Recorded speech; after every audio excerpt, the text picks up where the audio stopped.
lo que más recuerdo en este momento es hace como 20 años, cuando el doctor Piñeros no era tan famoso. Participamos en un estudio de investigación de caspofungina, mucho tiempo atrás, ¿no? Ahora ya es famoso, ahora se dedica a cosas más jerárquicas, ¿no? Bueno, me han pedido que hable un poco sobre las vacunas en el horizonte, o las vacunas que vendrán a corto, mediano y un poco más de largo plazo. No es fácil realmente predecirlo. De hecho, yo he utilizado una bola mágica para tratar de hacer una especulación de lo que viene, ¿no? Y no es fácil predecirlo porque la epidemiología de las enfermedades infecciosas es muy cambiante.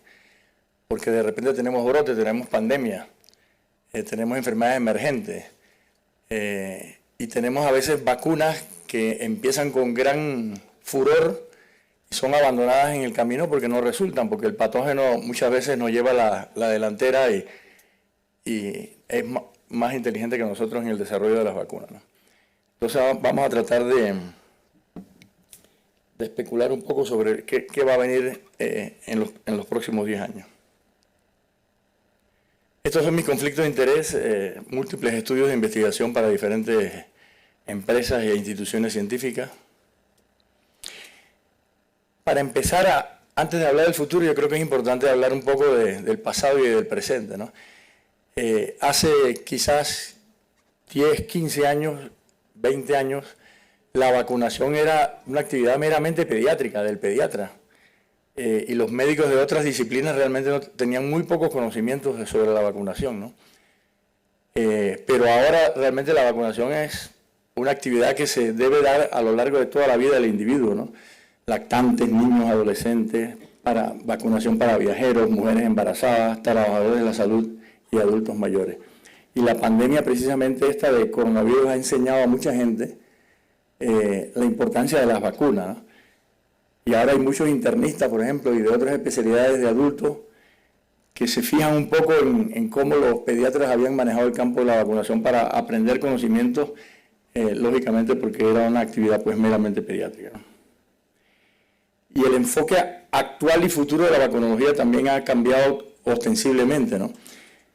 Ahora, por ejemplo, el enfoque es buscando la prevención de enfermedades en adolescentes, por ejemplo, meningococo, HPV, toferina, enfermedades de transmisión sexual, COVID, pero también para prevenir enfermedades crónicas, por ejemplo, la hepatitis C, el VIH, el cáncer,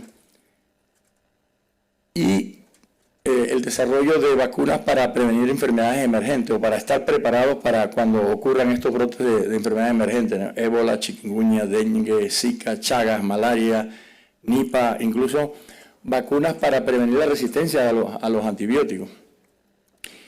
En inmunización materna también hay una gran cantidad de estudios para la prevención del virus respiratorio sincicial, del estreptococo del grupo B, incluso del citomegalovirus.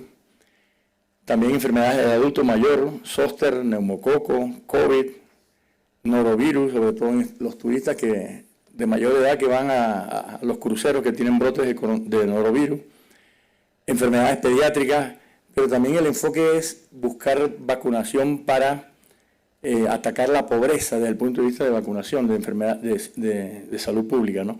Malaria, chagas, tuberculosis, shigella, tifoidea, parásitos. Y por último hay un gran desarrollo todavía en fase muy experimental que es utilizar vacunas para prevenir enfermedades neurodegenerativas, ¿no? Parkinson, Alzheimer. Y eso se está desarrollando realmente a pasos agigantados y yo creo que la pandemia ha ayudado muchísimo al desarrollo de tecnologías para tratar de hacer mejores vacunas y enfocar muchos problemas de salud pública desde el punto de vista de la prevención. Y es importante mirar la historia porque si nos acordamos, por ejemplo, de allá hace 100 años, el abordaje para fabricar vacunas era básicamente un abordaje totalmente empírico, ¿no? De ahí salieron los toxoides, por ejemplo, para el tétano, para la difteria. Salieron las vacunas iniciales contra la rabia, la vacuna de la viruela humana, como todos recordarán. Y después pasaron unos 50 años más o menos para que ya empezara a haber tecnología a base de ADN recombinante, por ejemplo, las vacunas de la hepatitis B, de la toferina celular. Después empezó a haber desarrollo en la conjugación química, en utilizar vacunas que no solamente fueran proteicas, pero sino que también conjugaran con los polisacáridos de algunas bacterias, ¿no? Meningococo, neumococo, hemófilus, estreptococo del grupo B. Hace quizás 10, 20 años empezó todo el tema de la vacunología reversa para el desarrollo de vacunas, y ahora en el 2020 realmente tenemos una explosión de nuevas tecnologías para el desarrollo de vacunas, ¿no?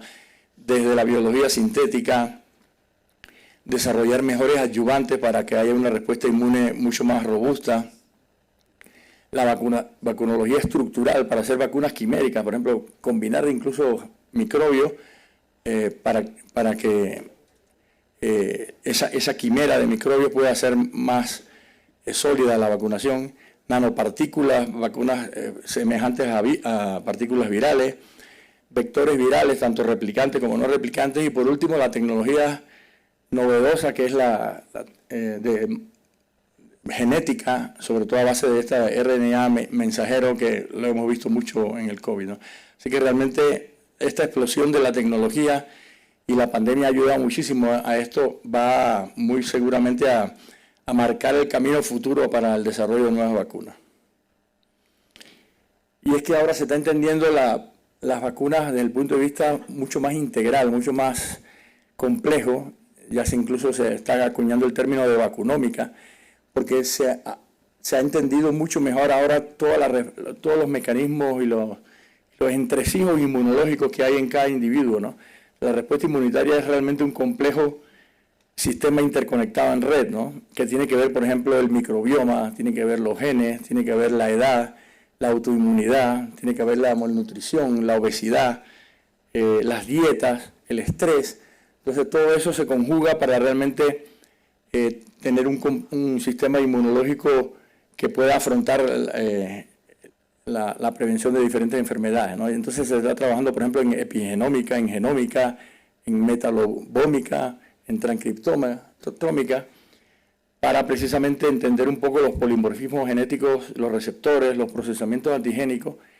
Y en el futuro va a haber vacunas diseñadas a la carta, vacunas individualizadas según la persona, ¿no? Porque no todas las personas reaccionan igual a la estimulación con vacunas. También ha habido cambios en la estrategia de vacunación. Tradicionalmente las vacunas han sido inyectables, algunas orales, como por ejemplo el rotavirus, pero ahora se está trabajando también en vacunas ingeribles a través de tabletas que uno pueda tragar, vacunas dirigidas precisamente a las mucosas para tener un efecto más esterilizante que protector de la infección grave. Vacunación incluso se está trabajando en inmunización ocular para, por ejemplo, los virus herpes, inmunización a través de las vías nasales. Ya teníamos vacunas de influenza con esa metodología, pero se está perfeccionando. Precisamente hay avances en las vacunas intranasales para el COVID.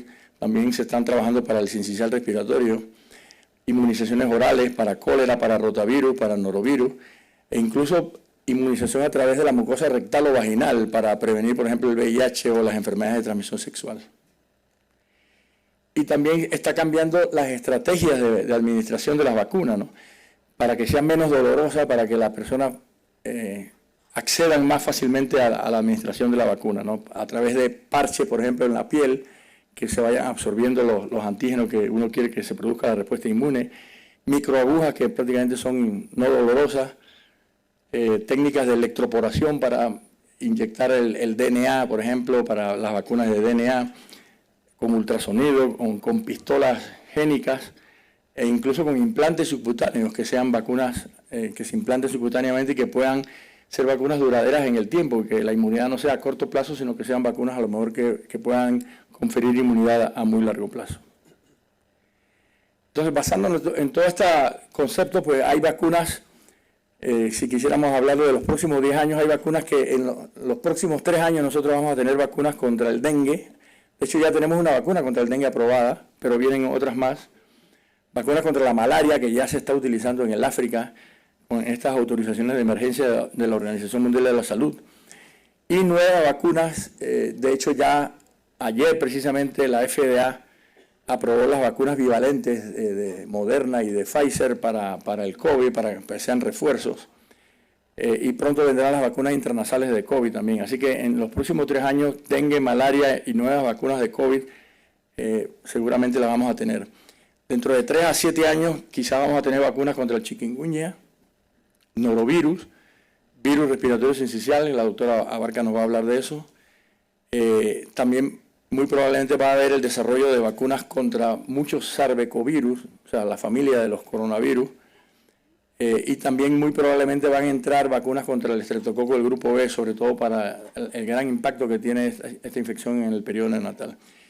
Y por último, después de quizás más de 7 años, seguramente vamos a tener vacunas contra Chagas, citomegalovirus, y la ansiada vacuna contra el VIH, que ha sido realmente un problema. Después de 40 años todavía no tenemos ninguna forma de prevención a través de vacunas contra el VIH.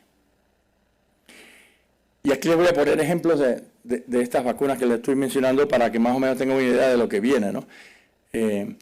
Las vacunas contra el dengue, por ejemplo, la primera vacuna se llama Denvax, fue aprobada, es de Sanofi, fue aprobada ya, se utiliza desde hace 4 o 5 años en algunos lugares endémicos.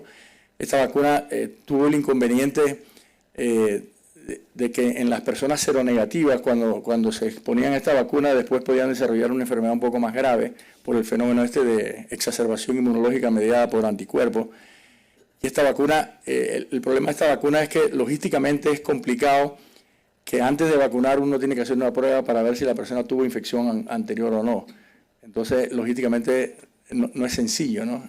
Porque la vacunación tiene que ser una cosa masiva, sin mucha traba, ¿no?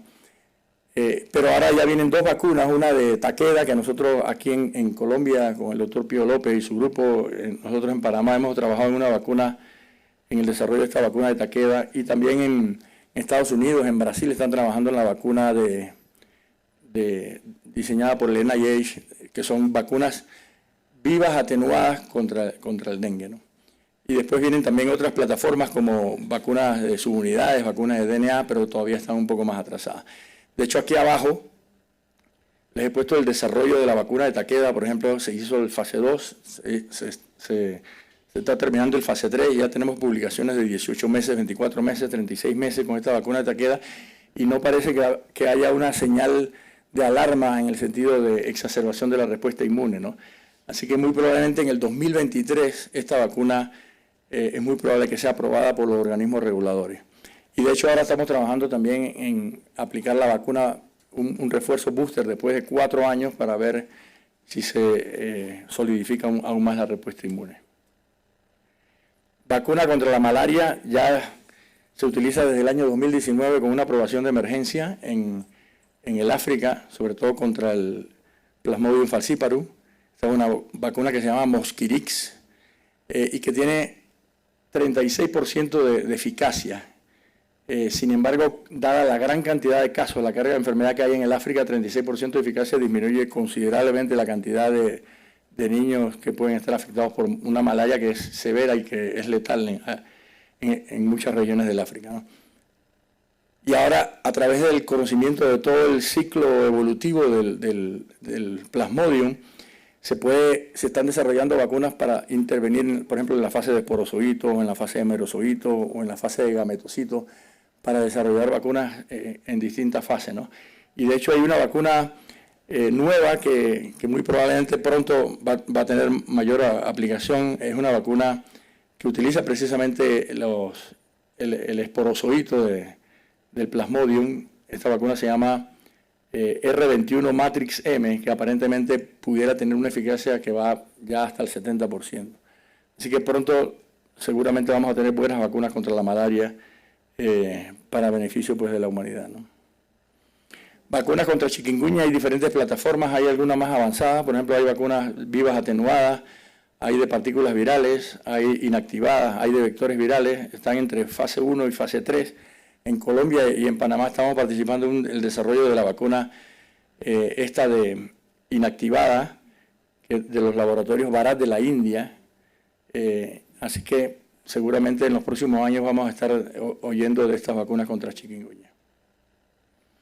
Vacunas contra el norovirus también con diferentes plataformas están en desarrollo. La más avanzada es una vacuna que originalmente era de Takeda, ahora la compró una empresa que se llama Gilevax. Nosotros participamos en el desarrollo de la vacuna esta de fase 2, en fase 2, pero ahora ya se está desarrollando el estudio de fase 3 con esta vacuna para prevenir las infecciones por norovirus. De hecho, después de que el rotavirus ya tiene vacuna y que se ha visto una disminución enorme de la carga de enfermedad del rotavirus, el norovirus es el principal agente infeccioso que causa diarrea en niños, ¿no? Pero también causa brotes diarreicos en adultos. Esta es la vacuna, es una vacuna bivalente contra el G2 y el G1, que son los serotipos prevalentes de norovirus en el mundo, que tiene un adyuvante con hidróxido de aluminio y que ya tenemos entonces en desarrollo el fase 3 que comenzó recientemente en Panamá y en otros países, incluyendo Colombia. Una de las vacunas que los pediatras estamos clamando de que lleguen son las vacunas contra el sincicial respiratorio, contra el virus respiratorio sincicial. Yo siempre he dicho que la vergüenza del pediatra es precisamente no haber avanzado nada ni en la prevención ni en el tratamiento de las infecciones por virus respiratorio sincicial. Tenemos bronquiolitis y neumonía desde hace muchísimas décadas y realmente si uno ve desde el punto de vista de terapia no hay prácticamente nada específico contra el virus respiratorio sincicial y recientemente ha empezado a haber algo sobre la prevención después de tantos años de tener el virus respiratorio sincicial dando vueltas. Y el problema no ha sido que no ha habido interés en el desarrollo de terapias y de estrategias profilácticas, sino que hasta hace poco se identificó que lo que se estaba fallando era en que no se conocía muy bien la estructura del virus respiratorio sincicial. Entonces ahora ya se sabe que hay una proteína F de fusión que hay que atacarla en la forma de prefusión y no de posfusión cuando ya se une a la célula y forma el sincicio, ¿no? Entonces hasta ahora pues ya tenemos ahora conocimientos de que atacando la proteína en la fase de prefusión se pueden conseguir estrategias de prevención mucho más eficaces, ¿no?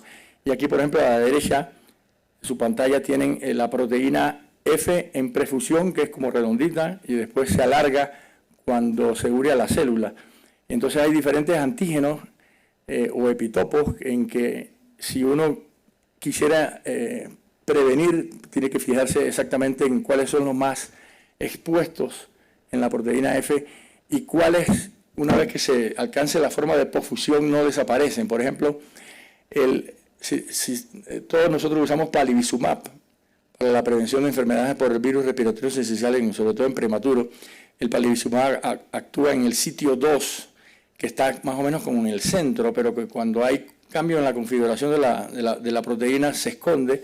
Entonces, este palivizumab es efectivo, evidentemente, pero hay otras formas de atacar la proteína de prefusión de una manera más eficaz, ¿no? Y de hecho, ahora recientemente se está desarrollando un fármaco, un anticuerpo monoclonal de nirsevimab, que ya tiene resultados asombrosos, espectaculares en prevención, que actúa sobre el sitio omega que está arriba, que es mucho más externo, y también se están desarrollando algunos anticuerpos monoclonales contra el sitio 4, que prácticamente es externo y no cambia mucho en la prefusión y posfusión, entonces es una forma novedosa de tratar de que haya moléculas que se adhieran a estos epitopos y que neutralicen el virus respiratorio sincicial. Y también en el campo de la vacunología para el virus respiratorio sincicial hay una explosión también de diferentes vacunas que ya están en fase 1, fase 2, fase 3, con diferentes plataformas y que puedan ser aplicados tanto para prevenir la infección por el sincicial en niños, como también en las mujeres embarazadas y también en los adultos mayores.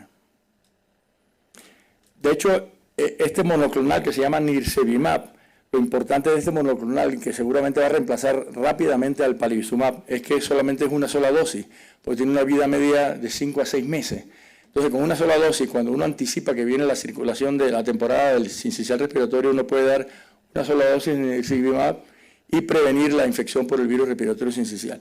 Inicialmente, el enfoque iba a ser para prematuros, y este estudio salió en el 2020, hace 2 años, con una prevención del 70 al 78% tanto de infección respiratoria baja como de hospitalización. Si nos acordamos, el palivizumab prevenía más o menos el 50%. Estamos hablando de que casi 30% más de prevención de hospitalización con este medicamento. Y de hecho, ahora este medicamento incluso se está viendo la posibilidad de que se administre también a prematuros tardíos, arriba de las 35 semanas, o incluso a neonatos a término, porque ¿para qué exponer a que los niños chiquitos tengan una infección por virus respiratorio sincicial cuando pudiera haber algún mecanismo profiláctico para prevenir esto, ¿no?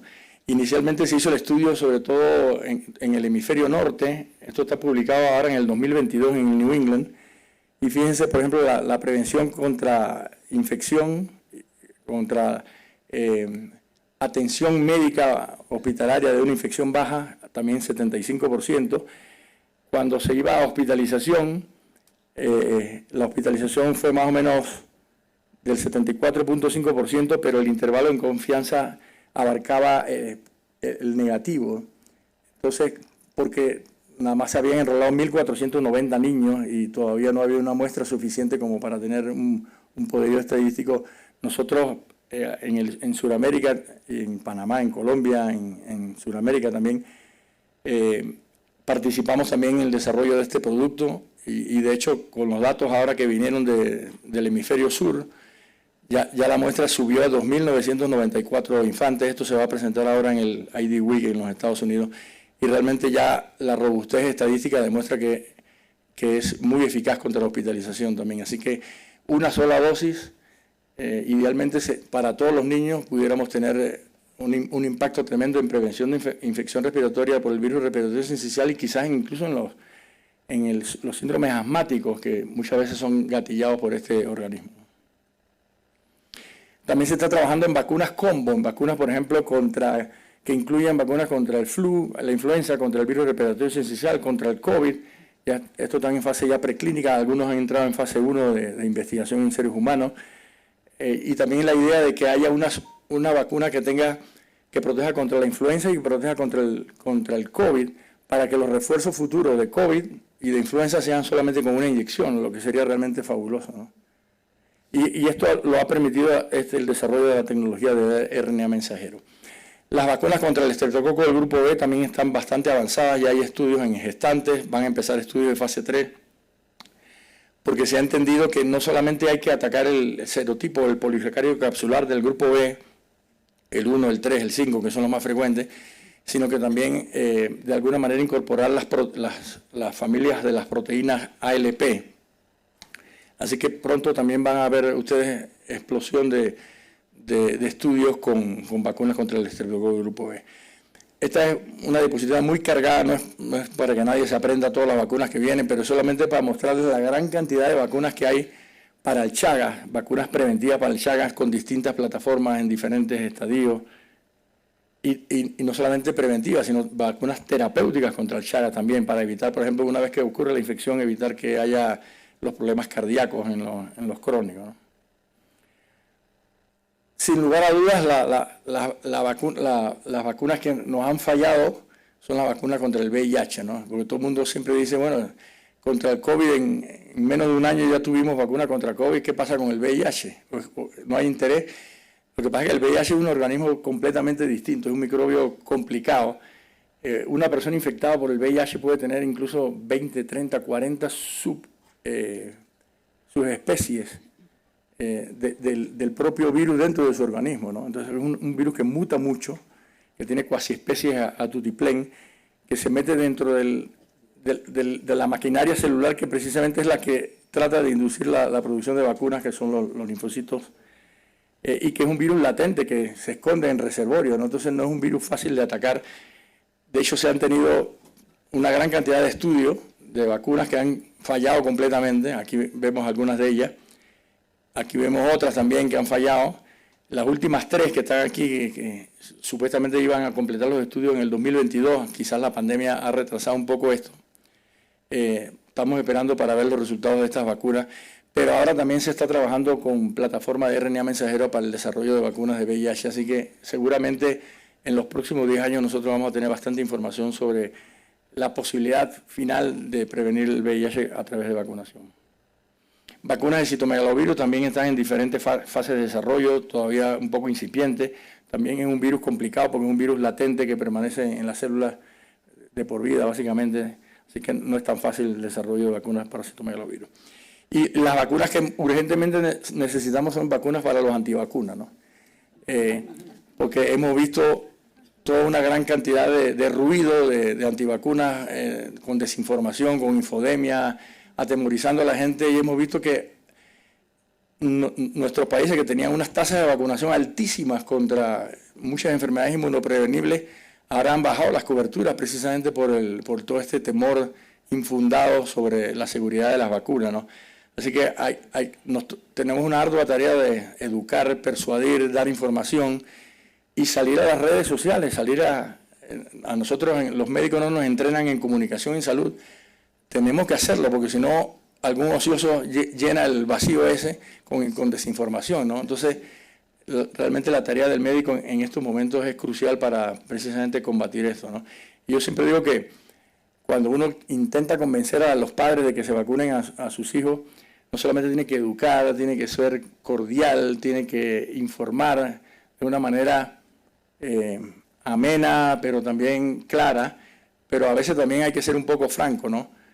Para tratar de que nuestros niños estén protegidos, ¿no? Por ejemplo, la mamá que dice, doctor, yo no quiero vacunar a mi hijo, pero tampoco quiero que se enferme. ¿Qué me recomienda? Digo, bueno, le recomiendo que no se encariñe mucho con él. Muchas gracias.